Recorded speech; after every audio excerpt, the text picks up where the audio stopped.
ఒక దేశ రక్షణని ఆ దేశ ప్రజలు తమ చేతుల్లో పెట్టుకున్నప్పుడు ఆ దేశాన్ని ఎవరు నాశనం చేయలేరు. అదే దేశ రక్షణని కొద్దిమంది చేతుల్లో పెట్టి తాము చేతులు కట్టుకొని కూర్చుంటే మాత్రం ఆ దేశాన్ని ఎవరు రక్షించలేరని డానియల్ వెబ్స్టర్ చెప్పిన మాటలు ఈ సందర్భంగా మేము తెలియజేసుకున్నాం. భవతి భిక్షాందేహి అంటే శత్రువుకు కూడా అన్నం పెట్టే నేల. పాహిమాం రక్షమాం అంటే ఎదుటివాడి ప్రాణానికి తన ప్రాణాన్ని పణంగా పెట్టే నేల. తన దేశపు సరిహద్దులు దాటి పరాయి దేశం మీద దండయాత్రని చెయ్యని నేల.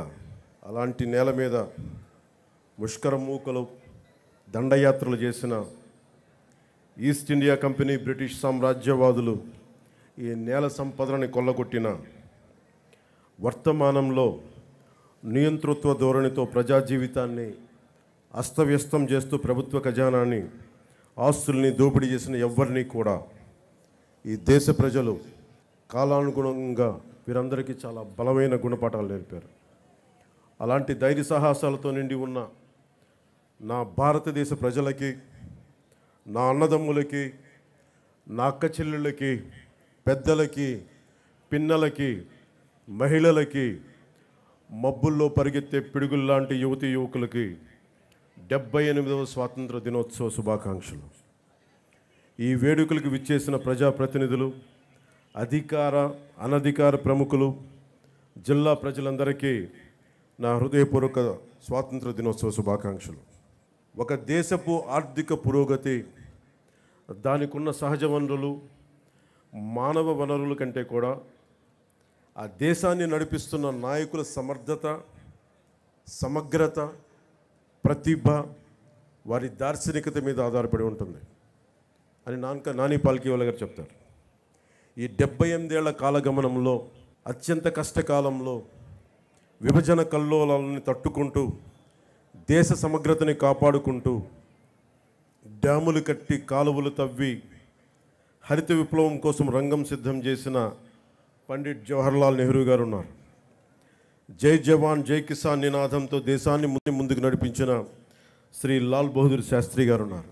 బంగ్లాదేశ్ ఆవిర్భావానికి శ్రీకారం చుట్టిన అపర దుర్గాదేవిగా పేరు తెచ్చుకుని అభివర్ణించబడే ఇందిరాగాంధీ గారు, మీరు హిస్టరీ కాదు, మీరు జాగ్రఫీని సృష్టించారనే పేరు తెచ్చుకున్న ఇందిరాగాంధీ గారు ఉన్నారు. శ్రీమతి ఇందిరాగాంధీ గారు ఉన్న బంగారు నిల్వలు కూడా అమ్ముకోవాల్సిన దుస్థితిలో తన మేధా సంపత్తితోటి, విశిష్టమైన రాజకీయ అనుభవంతో ఆర్థిక సంస్కరణలు పట్టుకొచ్చి భారతదేశాన్ని తిరిగి ప్రపంచ పటంలో పెట్టిన గొప్ప వ్యక్తి, దార్శనికుడు పివి నరసింహారావు గారు ఉన్నారు. ప్రతి దశాబ్దానికి భారత భూభాగం మీద దండయాత్ర చేసే శత్రు దేశాలకి, వాటిని నడిపించే నాయకులకి వారి దేశ ఆర్థిక మూలాలు కానీ మొత్తం కదిలిపోయేలా, వారి మూలాలు కదిలిపోయేలా, శత్రు దేశాల మూలాలు కదిలిపోయేలా పోఖ్రాన్లో అణుబాంబుని పేల్చి భారతదేశ స్థాయిని చూపించి ప్రపంచాన్ని నివ్వెరపోయేలా చేసిన సింహరాజం శ్రీ అటల్ బిహారీ వాజ్పేయి గారు ఉన్నారు.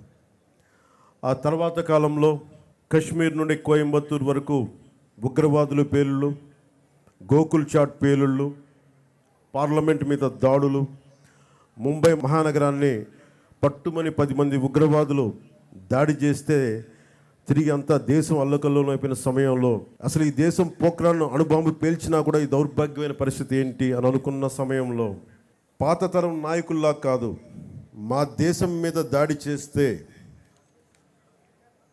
మా వ్యవస్థల మీద దాడి చేస్తే మీ దేశంలోకి దూరి మరీ కొడతామని చెప్పి 3వసారి ప్రధానమంత్రిగా ప్రమాణ స్వీకారం చేసిన శ్రీ నరేంద్ర మోదీ గారు ఉన్నారు. ఇలాంటి మహానుభావులు ఎందరో, వారందరికీ నా వందనాలు. మన కాకినాడకు సంబంధించి ఎందరో మహానుభావులు, ఫ్రీడమ్ ఫైటర్స్ ఉన్నారు. దుర్గాబాయి దేశ్ముఖ్, బులుసు సాంబమూర్తి గారు, అలాగే 53 రోజులు మనకి ఉపవాసం చేసి బలిదానమై రాష్ట్రాన్ని ఇచ్చిన పొట్టి శ్రీరాములు గారు ఉన్నారు.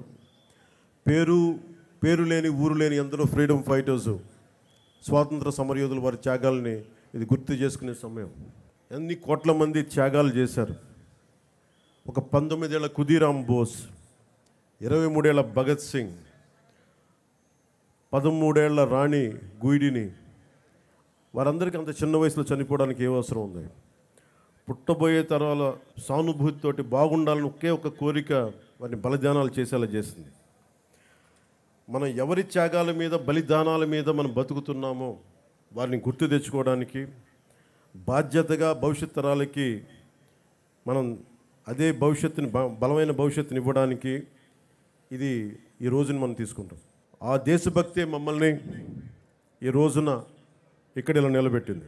ఒక నియంతృత్వ ధోరణితో 3.5 కోట్ల మంది ప్రజల కోసం స్వాతంత్ర స్ఫూర్తిని తీసుకుంటూ ఈరోజు మీ ముందు నిలబడ్డాం.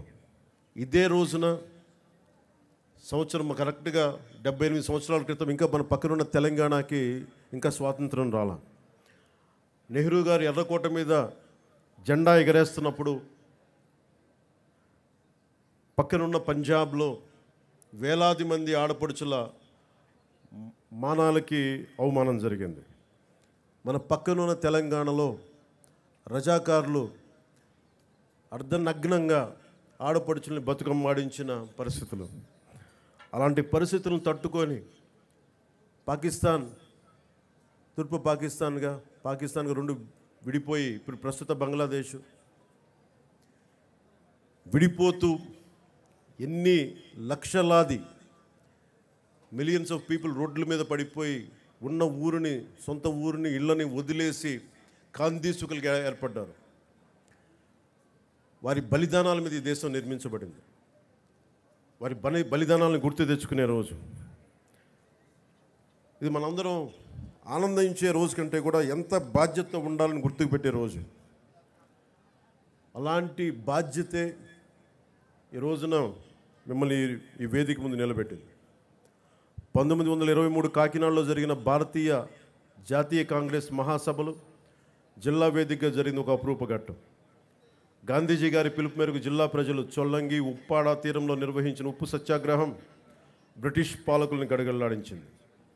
విప్లవ జ్యోతి మన్యం వీరుడు అల్లూరి సీతారామరాజు కాకినాడలో చదువుతున్న రోజుల్లోనే దేశ దాస్య విముక్తి కోసం పోరాట కాంక్ష ఆయనలో రగులుకుంది. ఆంధ్ర భగత్ సింగ్గా ఖ్యాతి గడించిన ప్రతివాద వెంకటాచారి కాకినాడలో నిర్వహించిన విప్లవ ఉద్యమం తెల్లవాళ్ల వెన్నులో వెనుక పుట్టించింది. అందుకే ఆయన ప్రతివాద భయంకరాచారి అంటారు. దుర్గాబాయి దేశ్ముఖ్, బులు సాంబమూర్తి వంటి ఎందరో జిల్లా ప్రముఖులు స్వాతంత్రోద్యమంలో ప్రజల ముందుకు నడిపించారు. వారి ఆశయాల బాటలో కుల, మత, భాష, ప్రాంతాలకు అతీతంగా దేశ సమగ్రతకు, సంక్షేమం, సామాజిక న్యాయం మౌలిక లక్ష్యాలుగా సుపరిపాలనను ఈ రాష్ట్ర ప్రభుత్వం ప్రజలకు అందిస్తుంది. సూపర్ 6 ప్రాధాన్యతల అమలుతో రాష్ట్ర పునర్నిర్మాణానికి షణ్ముఖ వ్యూహంతో ముందుకు వెళ్తుంది. ఈ 78వ స్వాతంత్ర దినోత్సవ శుభవేళ మన జిల్లాలో అమలవుతున్న అభివృద్ధి సంక్షేమ కార్యక్రమాలను మీకు ఒక సంక్షిప్తంగా వివరిస్తాను. దేశంలోనే ఆదర్శనీయ రైతులు, వృద్ధులు, దివ్యాంగులు, వితంతువులు తదితర ఏ ఆసరా ఆలంబన లేని 28 కేటగిరీల ప్రజలకు రాష్ట్ర ప్రభుత్వం అండగా నిలుస్తూ వారికి సామాజిక పెన్షన్లు గణనీయంగా పెంచింది. జిల్లాలో 17 కేటగిరీలకు చెందిన 2,77,594 మంది లబ్ధిదారులకు 117 కోట్ల మొత్తం పెన్షన్లు అందిస్తుంది. నిత్యాన్నదానంతో అన్నార్తుల ఆకలి తీర్చి పేదల మదిలో ఆరాధ్యమూర్తిగా నిలిచిన అపర అన్నపూర్ణ డొక్కా సీతమ్మ గారు ఆమె మహోన్నత జీవితం ఆశయాలకు నివాళిగా ఎన్డీఏ రాష్ట్ర ప్రభుత్వం పాఠశాలల్లో మధ్యాహ్న భోజన పథకాన్ని డొక్కా సీతమ్మ గారి పేరిట అమలు చేస్తుంది. జిల్లాలో 1,258 పాఠశాలల్లో 1,22,591 మంది విద్యార్థులకు, చిన్నారులకు డొక్కా సీతమ్మ మధ్యాహ్న బడి భోజన పథకం ద్వారా పౌష్టికాహారం అందిస్తున్నారు. ₹2కే కిలో బియ్యం పథకం లాంటి ఎన్నో పేదరిక నిర్మూలన కోసం పథకాలకు నాంది పలికిన స్వర్గీయ నందమూరి తారక రామారావు గారు పేదల కోసం ఆయన స్ఫూర్తి ఆశయాలు కొనసాగింపుగా రాష్ట్ర వ్యాప్తంగా పట్టణాల్లో పేదలకు ₹5 భోజనం అందించే అన్నా క్యాంటీన్లని ఈ రోజు నుంచి పునఃప్రారంభిస్తున్నాం. మన జిల్లాలో మొత్తం 11 అన్నా క్యాంటీన్లు పేదలకు అందుబాటులో వస్తున్నాయి. ప్రజలకు పారదర్శక రీతిలో ఇసుక లభ్యత కోసం నూతన ఉచిత ఇసుక విధానాన్ని రాష్ట్ర ప్రభుత్వం గత జూలై 8వ తారీఖు నుండి అమలులోకి తీసుకొచ్చింది. తొలి విడత ప్రధాన్ మంత్రి ఆవాస్ యోజన పథకం కింద జిల్లాలో వచ్చే అక్టోబర్ నెల నాటికి 4,500 గృహాల నిర్మాణం పూర్తి చేసేందుకు 100 రోజుల ప్రణాళిక అమలవుతోంది. ప్రధాన్ మంత్రి ఆవాస్ యోజన 2.0 ద్వారా 2025 నుండి కేంద్ర ప్రభుత్వం అందించే 2.5 లక్షలు మొత్తానికి తన వంతుగా 1,50,000 జోడించి 4 లక్షల రూపాయల యూనిట్ విలువతో పేదలకు గృహాలు నిర్మించాలని రాష్ట్ర ప్రభుత్వం నిర్ణయం తీసుకుంది.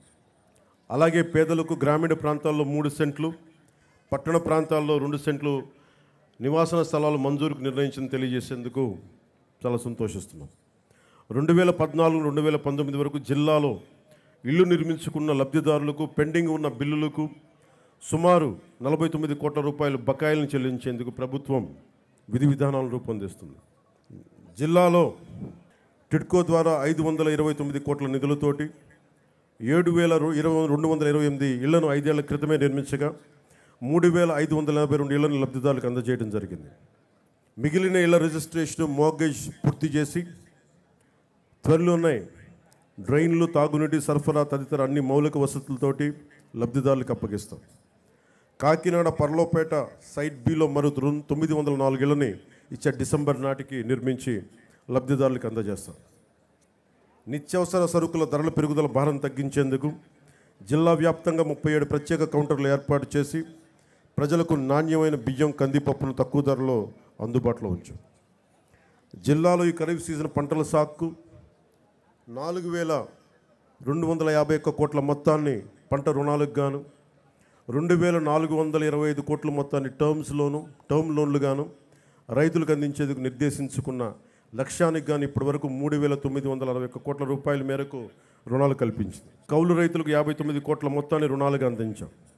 ఇటీవల కురిసిన భారీ వర్షాల కారణంగా నష్టపోయిన రైతులకు 80% రైతుపై 100 క్వింటాళ్ల విత్తనాలు సరఫరా చేస్తున్నాం. పిఎం కిసాన్ పథకం ద్వారా సంవత్సరం తొలి విడతగా జిల్లాలో 125,850 మంది రైతు కుటుంబాలకు ఖాతాలకు 25 కోట్ల 17 లక్షల పెట్టుబడి సహాయాన్ని గత జూన్ నెలలో అమలు చేస్తూ ఉన్నాం. పంచాయతీరాజ్ వ్యవస్థను బలోపేతం చేసేందుకు రాష్ట్ర ప్రభుత్వం 3 కీలక నిర్ణయాలు తీసుకుంది.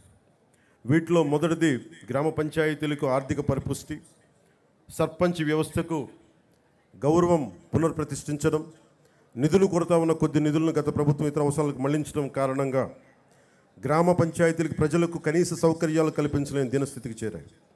ఆ పరిస్థితిని చక్కదిద్దే దిశగా తొలి అడుగు నేటి నుండే ప్రారంభించాం.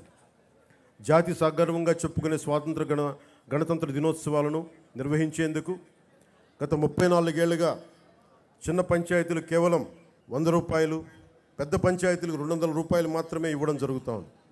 నేటి నుండి ఇకపై ఆ వేడుకలకి గ్రామాల్లో సర్పంచుల ఆధ్వర్యంలో సగర్వంగా దేశభక్తి వెల్లివిరిసే వాతావరణంలో ఘనంగా నిర్వహించేందుకు మైనర్ పంచాయతీలకు 10,000 రూపాయలు, మేజర్ పంచాయతీలకు 25,000 రూపాయలు నిధులు సమకూరుస్తున్నాం. రెండవది జాతీయ ఉపాధి హామీ పథకం ద్వారా గ్రామీణ పేదలకు నిలకడైన ఉపాధి ఆదాయాలను కల్పిస్తూ గ్రామాల ప్రగతికి దోహదం చేసే సుస్థిర సామాజిక ఆస్తుల అభివృద్ధికి కార్యాచరణ చేపట్టడం.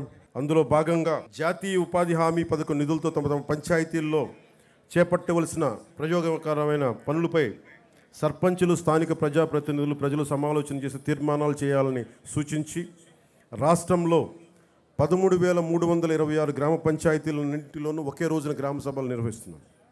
మూడవ కీలక నిర్ణయం రాష్ట్రంలో ప్రతి ఇంటికి కుళాయి ఏర్పాటు, ప్రతి వ్యక్తికి సురక్షితమైన తాగునీరు అందించడం ప్రభుత్వాలు పౌరులు కల్పించాల్సిన కనీస మానవ హక్కు. దేశంలో ఈ లక్ష్య సాధనకు గౌరవనీయ ప్రధానమంత్రి శ్రీ నరేంద్ర మోదీ గారి నేతృత్వంలో కేంద్ర ప్రభుత్వం బృహత్తర స్థాయిలో జల్ జీవన్ మిషన్ కార్యక్రమాన్ని 2019 ఆగస్టు 15 నుండి అమలు చేస్తూ ఉంది. దురదృష్టవశాత్తు గడిచిన 5 ఏళ్లలో మన రాష్ట్రంలో ఈ పథకాన్ని సద్వినియోగం చేసుకోలేదు. 5 ఏళ్లలో 27,000 కోట్ల నిధులు ఖర్చు చేయవలసి ఉండగా కేవలం 4,000 కోట్లు మాత్రమే ఖర్చు చేయడం జరిగింది. ఖర్చు చేసిన 4,000 కోట్లతో కూడా కేవలం సొమ్ము చేసుకునే పైప్ లైన్లు పనులే చేసి తాగునీరు అందించేందుకు అత్యవసరమైన వాటర్ సోర్స్ వనరుల అభివృద్ధి పనులు మాత్రం పూర్తిగా విస్మరించడం జరిగింది. ఫలితంగా జలజీవన్ మిషన్ యొక్క లక్ష్యం రాష్ట్రంలో సాకారం కాలేదు. ప్రతి ఆవాసంలో తాగునీటి సరఫరా పరిస్థితిని సమీక్షించేందుకు 12 అంశాలపై రాష్ట్రంలో పల్స్ సర్వే చేపట్టాం. పల్స్ సర్వేలో సేకరించిన సమాచారం ఆధారంగా రాష్ట్రంలోని ప్రతి ఇంటికి తాగునీటి కుళాయి ఏర్పాటుకు పటిష్టమైన సత్వర కార్యాచరణకు రూపకల్పన చేయబోతుంది. అలాగే ఉపాధి అవకాశాలు, ఉద్యోగాల కోసం వేచి చూసి కాలం ముందుకెళ్ళిపోతుంది, కానీ నేను కళల మటుకు వెనకబడిపోతున్నాయన్న యువత కోసం ఒక 20 లక్షల ఉద్యోగాలు తీసుకురావాలి. టూరిజం సెక్టార్లో, వైద్యం, హెల్త్ సెక్టార్లో, పరిశ్రమల్లో, అలాగే యువతని ఎంటర్ప్రెన్యూర్స్గా తయారు చేసే కార్యక్రమం, దానికి ముందు స్కిల్ డెవలప్మెంట్ జరగాలి. పెట్టుబడులు వచ్చేలాగా పొలిటికల్ స్టెబిలిటీతో ఈ రాష్ట్ర పెట్టుబడిదారులందరికీ, ఎవరైతే పెట్టుబడి వస్తారో పారిశ్రామికవేత్తలకి, వారికి భరోసా ఇవ్వడం పొలిటికల్ స్టెబిలిటీతో. అలాగే 974 కిలోమీటర్లు, దాదాపు మిగతా అన్ని కలుపుకుంటే 1047 కిలోమీటర్ల తీర ప్రాంతం ఉంది. ఈ తీర ప్రాంతంలో యువతకి ఈ నీలి విప్లవం ద్వారా మత్స్య సంపద మీద, వాటికి సంబంధిత వ్యాపారాల మీద ఒక బలమైన ప్రణాళికతో ముందుకు రాబోతున్నాం. సామాజిక వెనుకబాటుతనాన్ని గుర్తించి అన్ని సామాజిక వర్గాల్లో కూడా డబ్బు వచ్చేలాగా, డబ్బు అంటే కేవలం కొద్ది మందిగా ఉండిపోవడమే కాదు, క్రీమీ లేయర్ కాకుండా అందరికీ డబ్బు రావాలి, ఆ విధంగా ప్రత్యేక దృష్టి పెడుతున్నాం. అలాగే టూరిజం సంబంధించి కోస్టల్ టూరిజం ఉంది, టెంపుల్ టూరిజం ఉంది, ఎకో టూరిజం ఉంది. వీటన్నిటిలో కూడా యువతకి ప్రాతినిధ్యం లభించేలాగా చర్యలు తీసుకుంటున్నాం. అలాగే ఒక 1,00,000 మంది యువ రైతులను తయారు చేయాలి, సేంద్రియ రైతులుగా అనేది ఈ ప్రభుత్వం యొక్క లక్ష్యం. యువతని నిస్తేజం చేస్తున్న మాదక ద్రవ్యాల సాగు, గంజాయి సాగు, రవాణా విక్రయాలను సమూలంగా నిర్మూలించేందుకు భారత్ లక్ష్యంగా జిల్లాలో గత జూన్ నుండి నషాముక్త భారత్ అభియాన్ కార్యక్రమం ద్వారా వివిధ ప్రభుత్వ శాఖలు, స్వచ్ఛంద సంస్థల సమన్వయంతో 100 రోజులు ఒక ఉద్యమాన్ని నిర్వహిస్తున్నాం. జిల్లాలో శాంతి భద్రతను పరిరక్షిస్తున్న పోలీస్ సూపరింటెండెంట్, వారి సిబ్బందికి, పేదరిక నిర్మూలన సహకరిస్తున్న బ్యాంకుల అధికారులకి సందర్భంగా ప్రత్యేకమైన అభినందనలు తెలియజేస్తున్నాం. గత ప్రభుత్వంలో చాలా క్షీణించిపోయింది. మన ఉమ్మడి కర్నూలు జిల్లాలో 10 ఏళ్ల పాపని పూర్తిగా 18 ఏళ్ళు రాని పిల్లలు, 14 ఏళ్ళు 13 ఏళ్ళ పిల్లలు మానానికి భంగం కలిగించేలా ఎలా ప్రవర్తించారో మనందరికీ తెలుసు.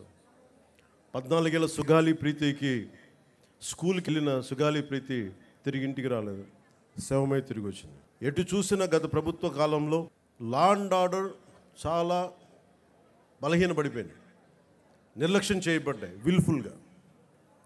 ఈ ప్రభుత్వం లా అండ్ ఆర్డర్ని చాలా బలంగా తీసుకుంటాం. ఇక్కడ లా అండ్ ఆర్డర్ సరిగ్గా లేకపోతే పెట్టుబడులు వచ్చినా కానీ వెనక్కి వెళ్ళిపోతాయి. పెట్టుబడులకి, ఉద్యోగాలకి, రాష్ట్ర అభివృద్ధికి చాలా కీలకం లా అండ్ ఆర్డర్. అన్ని సభల్లో అధికారులందరికీ, కలెక్టర్ సదస్సులో ఒకటే చెప్పాం, లా అండ్ ఆర్డర్ చాలా బలంగా ఉండాలి. ఒక ఆడబిడ్డ ఇంట్లో నుంచి బయటికి వెళ్ళి క్షేమంగా తిరిగి ఇంటికి వెళ్ళాలి, ఆ స్థితిలో ఉండాలని మేము కోరుకుంటా ఉన్నాం. చాలా లా అండ్ ఆర్డర్ మీద చాలా అన్కాంప్రమైజింగ్ యాటిట్యూడ్, అన్కాంప్రమైజింగ్ ధోరణితోటి చాలా బలంగా ముందుకెళ్తున్నాం. ఈ సందర్భంగా మీకు ఒకటే తెలియజేసుకుంటా ఉన్నాం. చిన్నపాటి సంఘటన, UPA 2 గవర్నమెంట్ ఉన్నప్పుడు ముజ్ఫర్ నగర్లో ఒక ఆడబిడ్డని, ఒక వర్గానికి చెందిన ఆడబిడ్డని ఇంకొక వర్గం అబ్బాయిలు ఇబ్బందికి గురి చేస్తే వాళ్ళ ఆడబిడ్డ అన్నదమ్ములు వచ్చి గొడవ పెట్టుకుంటే, ఎందుకు మా చెల్లిని ఏడిపిస్తున్నారంటే అది మొత్తానికి ఒక కమ్యూనల్ గొడవ అయిపోయింది. యాక్చువల్గా చూస్తే అది ఒక law and order issue. So law and ఆర్డర్ని సరిగ్గా కనుక మనం చేయకపోతే అది ఏ స్థాయికి గొడవలైనా వెళ్ళిపోతాయి. అందుకని ఈ ప్రభుత్వం లా అండ్ ఆర్డర్ మీద చాలా బలమైన నిర్ణయాలు తీసుకుంటుంది.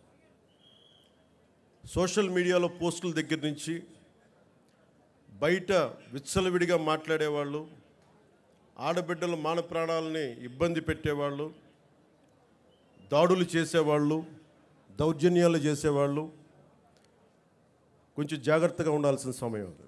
ఆడబిడ్డల మాన ప్రాణ సంరక్షణలకు ఇబ్బంది కలిగిన, సగటు మనిషి ఆస్తిపాస్తులకు ఇబ్బంది కలిగిన దేశ సమగ్రతకి భంగం కలిగించిన, సామాజిక భద్రతకి భంగం కలిగించిన ఈ ప్రభుత్వం చాలా గట్టి నిర్ణయాలు తీసుకుంటుంది. అధికార ఎస్పీలకు కానీ కలెక్టర్ చాలా స్పష్టంగా చెప్పాం మన కలెక్టర్ సదస్సులో, అన్కాంప్రమైజింగ్ యాటిట్యూడ్ తోటి, రాజీ లేని ధోరణితోటి లా అండ్ ఆర్డర్ని ముందుకు తీసుకెళ్లాలని.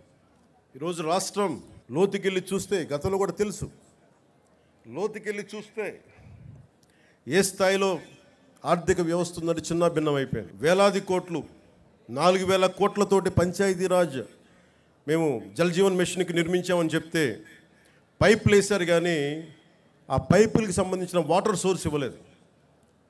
అందుకే దాని మీద పల్స్ సర్వే జరిపిస్తూ ఉన్నాం. లా అండ్ ఆర్డర్తో పాటు ప్రజా సంపదని దుర్వినియోగం చేసిన ఎవరిని కూడా వదిలిపెట్టకుండా వారికి చట్టాల పరిధిలోకి తీసుకొస్తాం. ఉదాహరణకి మనకి ఏడీబీ రోడ్ అంటాం, 50 కిలోమీటర్లు కాకినాడ టు రాజమండ్రి. దానికి కావాల్సింది 390 కోట్లు. కొన్ని లక్షలాది మంది ఎప్పుడు తిరిగే రోడ్డు. అలాంటి రోడ్ని దృష్టి వదిలేసి, అలాంటి ఇన్ఫ్రాస్ట్రక్చర్ ఫెసిలిటీస్ వదిలేసి గత ప్రభుత్వం 640 కోట్ల పైచిలుకుతోటి అక్కడ ఋషికొండలో ప్యాలెస్ నిర్మించుకున్నారు. ఎక్కడ ఈ డబ్బు వెళ్ళిపోతుందో మీకు అర్థమవుతా ఉంది కదా. ఇవన్నీ ఆగాలి. ఇవన్నీ ఆగటానికి మీరందరం కృషి చేశారు. ఈరోజు మా మీద బాధ్యత పెట్టారు. వెంటనే ఈ ఏడీబీ రోడ్డు కూడా చాలా అత్యంత తొందరలో పూర్తి చేయాలి అని నిర్ణయం తీసుకున్నాం. క్యాబినెట్కి తెలియజేశాం. గౌరవ ముఖ్యమంత్రి శ్రీ చంద్రబాబు నాయుడు గారు తెలియజేశాం. ఈ ఏడీబీ రోడ్డు కూడా త్వరగా పూర్తి చేసే బాధ్యత ఈ కొత్త ప్రభుత్వం తీసుకుంటుంది. మన కర్ణాటకకి వెళ్తే రెడ్ శాండర్స్, మన ఎర్రచందనం దొంగలు మన అడవుల్లో కొట్టేసి, శేషాచలం అడవుల్లో కొట్టేసి కర్ణాటకలో తరలిస్తూ ఉంటే కర్ణాటకలో పట్టుకున్నారు. 100 కోట్ల రూపాయలు ఒకసారి, 40 కోట్ల రూపాయలు ఇంకొకసారి. ఆంధ్రప్రదేశ్ చెందిన ఎర్రచందనం దొంగల్ని మన కర్ణాటక ప్రభుత్వం తీసుకుంది. అక్కడ ఫారెస్ట్ అధికారులు చెప్పారు, వేలం వేశారు. ఆ డబ్బు కర్ణాటక ప్రభుత్వానికి వెళ్ళిపోయింది. అదే 140 కోట్లు కనుక మనకు ఉండుంటే, రాష్ట్ర ఖజానాలు కనుక ఉండుంటే, ఎంతమంది విద్యార్థుల్ని అంబేద్కర్ విదేశీ విద్యా పథకానికి పంపించవచ్చు, ఫీజు రీఎంబర్స్మెంట్లు చేయొచ్చు, ఇలాంటివి ఎన్నో చూడొచ్చు. కానీ దురదృష్టం ఆ పరిస్థితుల్లో లేదు. సో మేము ముందుకొచ్చి ఇవన్నీ బయటికి తీసి ఆ నిధుల్ని అవన్నీ తిరిగి మనకి చెందేలాగా ప్రయత్నాలు మొదలు పెడతాం. మా మీద చాలా బలమైన బాధ్యత పెట్టారు మీరందరూ. ఆ బాధ్యతని చాలా జాగ్రత్తగా, బరువు బాధ్యతలతోటి ముందుకు తీసుకెళ్తాం. నేను డిప్యూటీ ముఖ్యమంత్రిగా ప్రమాణ స్వీకారం చేస్తున్నాను. నాకు కొన్ని పరిధిలోనే మాట్లాడాల్సిన అవసరం ఉంది. ఒకటైతే మీకు మాటిస్తున్నాను, ఈ ఎన్డీఏ ప్రభుత్వం, తెలుగుదేశం, భారతీయ జనతా పార్టీ, జనసేన ఎన్డీఏ ప్రభుత్వం స్వాతంత్ర సమగ్రతకి స్ఫూర్తిని నింపేలాగే అభివృద్ధి ఉంటుంది. భావితరాల కోసం మేము అండగా నిలబడతాం. ఒక దేశపు సంపద నదులు కాదు, అరణ్యాలు కాదు, ఖనిజాలు కాదు, కళ్ళ ఖనిజాలతో చేసిన యువత. ఆ యువత కోసం పెద్ద ఎత్తున మన బాధ్యతతోటి పెద్ద ఎత్తున కార్యక్రమాలు చేపడతాం. ముఖ్యంగా విభజన సమయంలో ఈస్ట్ బెంగాల్ డివిజన్, ఒక రాష్ట్ర విభజన జరుగుతుందంటే దేశంలోని నాయకులందరూ ముందుకొచ్చారు, ఆప్ చేశారు బెంగాల్ డివిజన్. అదే ఒక దేశం, భారతదేశం పాకిస్తాన్గా విడిపోతుంటే నాయకులందరూ కామ్గా అయిపోయారని సర్దార్ వల్లభాయ్ పటేల్ గారిని అడిగితే వల్లభాయ్ పటేల్ గారు ఒకటే చెప్పారు, మేము పెద్దవాళ్ళం అయిపోయాం, అలసిపోయాం, శక్తి లేక, పోరాట శక్తి లేక కామ్ అయిపోవాల్సి వచ్చింది అనేది అది ఆయన చెప్పింది. సో వచ్చే తరాన్ని సిద్ధం చేయడం చాలా చాలా అవసరం. మొన్న ఇస్రోకి వెళ్ళి షార్ సెంటర్కి వెళ్తే కూడా అక్కడ శాస్త్రవేత్తలు చెప్తా ఉన్నారు, వచ్చే 10 సంవత్సరాల కోసం లీడర్షిప్ని తయారు చేయడం కూడా ఇస్రో సాంప్రదాయంలో ఒక భాగం అని. వచ్చే తరం 2047కి కొత్త నాయకులు తయారు చేయడం కూడా చాలా అవసరం ఉంది. జిల్లా స్థాయిలో, పంచాయతీ స్థాయిల నుంచి రాష్ట్ర స్థాయి, దేశ స్థాయిలో కొత్త తరం నాయకులకి తయారు చేయాల్సిన బాధ్యత అందరూ తీసుకోవాలి. దాంతోపాటు మేము కూడా ఆ బాధ్యతను తీసుకుంటామని మీకు తెలియజేసుకుంటూ, భవిష్యత్తు యువతరానిదే. ఆ యువతరానికి అండగా ఉంటాం. మాటలతో కంటే కూడా చేతుల్లో చెప్పి చూపిస్తామని తెలియజేసుకుంటూ, ఈ 78వ స్వాతంత్ర దినోత్సవ సందర్భంగా మరోమారు మీ అందరికీ పేరు పేరున ధన్యవాదాలు తెలియజేసుకుంటూ సెలవు తీసుకున్నాను. జై హింద్.